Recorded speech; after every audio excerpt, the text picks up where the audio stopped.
Well, an unprovoked trans activist went out of their way to violently assault a senior citizen at an Ottawa school board meeting last night. Drea, this must be a misprint. I thought this was the Love Trumps Hate community. I thought they were, all about love and acceptance, and a trans activist violently assaulted a senior citizen. Why don't we check this out? Do not touch him. Don't touch him. Hey!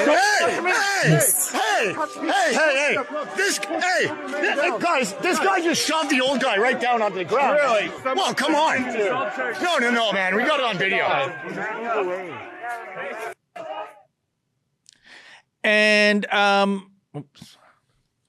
And Drea knocked me down with a feather, even though there was video evidence. Police were shown the video and they refused to identify or arrest the disguised attacker. Unbelievable. We're seeing more and more of that. I mean, we're discussing this almost weekly in Canada, where we're seeing, trans activists sort of getting away with some form of violence, whether it's spitting on people or punching them, or what you just saw there to a senior citizen. And it's really, really concerning, because the more that this is happening, the more that it says it's okay. If someone is labeled a fascist or a bigot, you can get away with assaulting them. I'm pleased to say that I have a report coming out today or tomorrow where Antifa or Antifa wannabes, it's hard to say, showed up at a small protest of parents that are concerned about the sexually explicit books in school in Surrey. And they had to have multiple types of police there. So they had the Delta police, the Surrey police, and the RCMP showed up because the Antifa outnumbered the small protesters. And they did a phenomenal job there just to keep the peace and literally put a barrier so that it can't get to what you're seeing there. But more and more, we're seeing police letting it happen and ignoring crimes happening right in their face if it's, someone with purple hair. Drea, I think we are at the point right now, it's no longer about equal rights for transgendered people. No, it's about special rights. It's about, sure. I will assault somebody on camera. And we saw it with Pastor Derek Reimer when two people threw him to the ground, caught on video. No charges for those hooligans. But yet Pastor Reimer gets hauled into jail if he walks within 200 meters of City Hall. And we just saw that video, no charges there. And we see biological males competing in female sports, slaughtering the biological woman, no problem there. Biological males getting to do prison time in this country with female prisoners at female penal institutions, no problem there. This is A, about special rights for transgendered people, and B, if you think this is inclusivity and embracing diversity and equity, it isn't. This is all about misogyny. It's a hatred towards women when you allow biological men to fib about their gender and get into either female sports or female penitentiaries. But this is really beyond the pale. When you have video evidence of an assault taking place, that, remember the caricature of, or the illustration, I should say, Drea, of Lady Justice? She's holding the scales and she's wearing a blindfold. Well, Lady Justice is now wearing a pair of X-ray glasses. So the police watching that go, oh, let's see, the aggressor is the trans guy. Oh, nothing to see here, folks. Move along, move along. But I bet you, had the senior pushed the transgendered person down, he's in the cooler.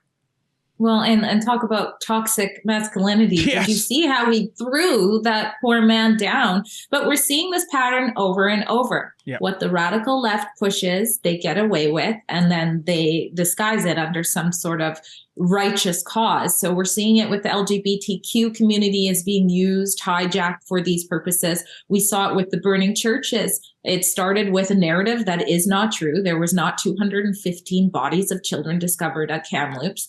And then close to 70 churches get burnt or vandalized. Barely anybody says boop about those hate crimes. And we saw it with Black Lives Matter, mostly in the US, where Black-owned businesses and communities were being burnt to the ground and stores were being looted. And everybody was basically just turning an eye there, a blind eye to those causes. It's dangerous when we let these narratives, these woke narratives, go run rampant. And we have so many spineless politicians who are also behaving like these police and turning their eyes and pretending they don't see what's happening. No, you're 100% right. I think the most underreported, overlooked story in our country in 2021, Drea, were all those Christian churches burned down. And when you have Blackface's best friend, Butts, saying, oh, it's bad, but it's kind of understandable, that sure as hell doesn't help. And then going back to the summer of 2020 with the Black Lives Matter protests, actually burning down Black-owned businesses, mom-pop businesses, and you have the mainstream media there with a backdrop of fire, occurring. It's a mostly peaceful protest, said the reporter, ducking a Molotov cocktail coming near his head. It's just so bad. Yeah, this is not journalism anymore. This is activism by the mainstream media. You're 100% right. And still in this file, we have a little video. We have a school principal, I believe in Ottawa, talking with members of the public. And he made some comment to a mother that it's too bad that you're a nurse. What? What's this all about? Let's roll the video. Now. I'm here. I'm the principal of the board, so I'm making sure all elementary kids have a safe space. None of your business. What school do you go to? Oh, great. I'm so yeah, every single school and my colleagues' school. Yeah, I will stick around. Sorry, you have your responsibility. So sad. That's sad. No. You're sad. That's what you believe. Removal, that is exactly what. That's you guys what you are believe. That's what you're doing. Are you serious? Is that why you're here? I'm a nurse. I've seen it. That's crazy to me. What you've done to depressed children. Wow. That's too bad. In elementary school. It is terrible. Children's identities are formed within the first 3 years of life. You Do you don't give them understand that? until they're 25 Who are you to years police their old. bodies? You can police your kids. own body. You can deal with your own body. If you have the children to be who they are. Yes. And you don't sterilize them until they're 25. I'm so sorry you feel that way. I'm so sorry you feel that way.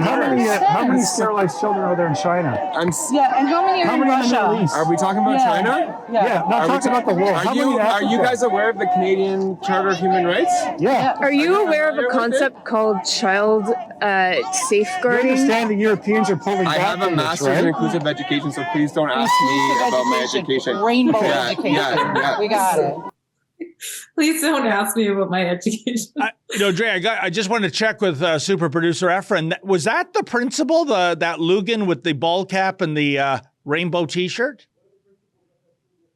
Oh, and yeah, that was an actual principal. And Wow. I mean, what does he mean? Too bad you're a nurse. I thought, wasn't it just months ago we were supposed to go outside at 8 p.m. with pots and pans and salute our frontline heroes? But you have a opposing opinion, Drea, to the trans agenda. Well, you are a bad person. Unbelievable.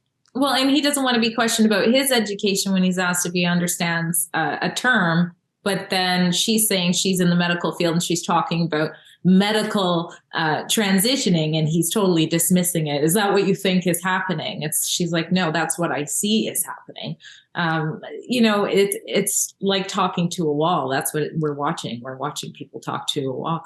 And he said something along the lines of, children's identities are developed at young as 3. Well, when is their biology developed? In the womb. So you're talking about changing their biology that they were born with before their brains are developed, let alone the identity that they have at 3, which I assume was Little Pony for myself. I can remember walking on my fists. It was so uncomfortable, but I insisted on walking around the house, crawling around on my fists because I wanted to be a little pony around that age. So, it's sickening, Drea. I mean, Lady Menzoid tells me long before I met her when she was a child. She was the very definition of a tomboy, liked to climb trees. If anyone gave her a Barbie doll, she'd take the head off of it. That was that was just the worst. Yeah. My brothers used to do that. But the thing is, her behavior back then in yesterdecade, that was recognized as a girl being a tomboy. Today, it's, oh, look, it's a boy trapped in a girl's body. Let's start the hormone treatments. Let's prep for surgery. This is terrifying what's happening. And, part of what's driving it too, Drea, is, as they say in this business, the bottom line is the bottom line. Always follow the money.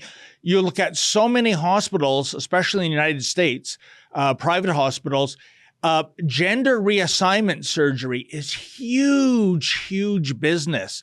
So if you're a doctor at one of those hospitals and you speak out about this, chances are you're going to get fired because that's going to hurt the bottom line. And I think that's one of the forces driving this indoctrination.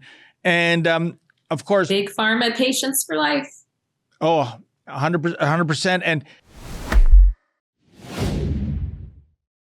that's a clip from something we call Rebel News Daily. It's our daily live stream hosted by my friend David Menzies, but the show also includes a rotating cast of hosts and special guests, including me. It's a great way for us to talk about the news of the day as the news is happening in an unscripted fashion, and it's an awesome way for you to interact with us as well. We stream every weekday, 1 p.m. Eastern, 11 a.m. Mountain, wherever you find Rebel News. See you there.